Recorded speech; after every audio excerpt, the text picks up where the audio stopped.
அப்போதும் அந்த மிலேச்சர்கள் பார்த்தன் பார்த்து கொண்டிருக்கும் போதே விருஷ்ணிகள் மற்றும் அந்தக குல பெண்களில் முதன்மையானோர் பலரை அபகரித்து கொண்டு 4 புறமும் சென்று விட்டார்கள்.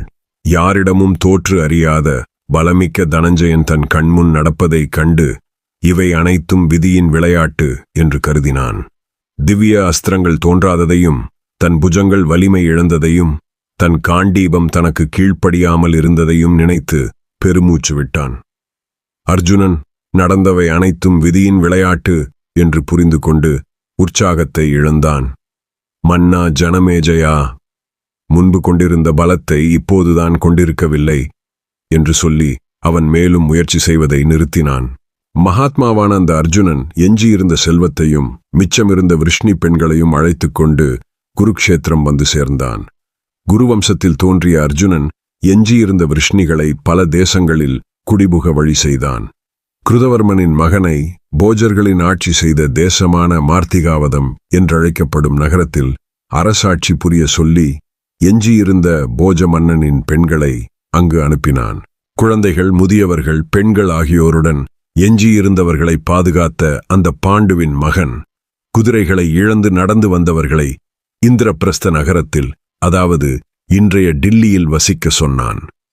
தர்மம் தெரிந்த அர்ஜுனன் சாத்யகியின் அன்பு மகனை அரசனாக்கி மற்றும் சில முதியவர்கள், குழந்தைகள் மற்றும் பெண்களோடு சரஸ்வதி ஆற்றங்கரையில் இடம் கொடுத்து வசிக்க செய்தான். இந்திரபிரஸ்தத்தின் ஆட்சி, அதாவது டெல்லி, ஸ்ரீகிருஷ்ணனின் கொள்ளுப்பேரனான வஜ்ரனுக்கு கொடுக்கப்பட்டது.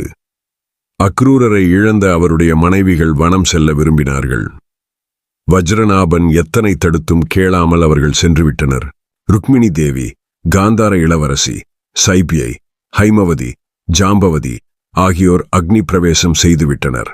சத்யபாமா மற்றும் கிருஷ்ணருக்கு பிரியப்பட்ட பிற தேவிகளும் வனம் செல்வதாக நிச்சயித்துக் கொண்டு புறப்பட்டு சென்றுவிட்டனர். துவாரகாவதியிலிருந்து அர்ஜுனனை பின்பற்றி வந்த அனைவரும் குழுக்களாக பிரிக்கப்பட்டு வஜ்ரனிடம் ஒப்படைக்கப்பட்டனர். அந்த சந்தர்ப்பத்திற்கு ஏற்ற செயல்கள் அனைத்தையும் செய்த அர்ஜுனன் கண்ணீரால் குளித்த கண்களுடன் வியாசரின் ஆசிரமத்திற்குள் நுழைந்தான். அங்கே கிருஷ்ணத்வைபாயனர் என்னும் வியாச பகவான் மனசாந்தியுடன் சுகமாக அமர்ந்திருப்பதை அர்ஜுனன் கண்டான்.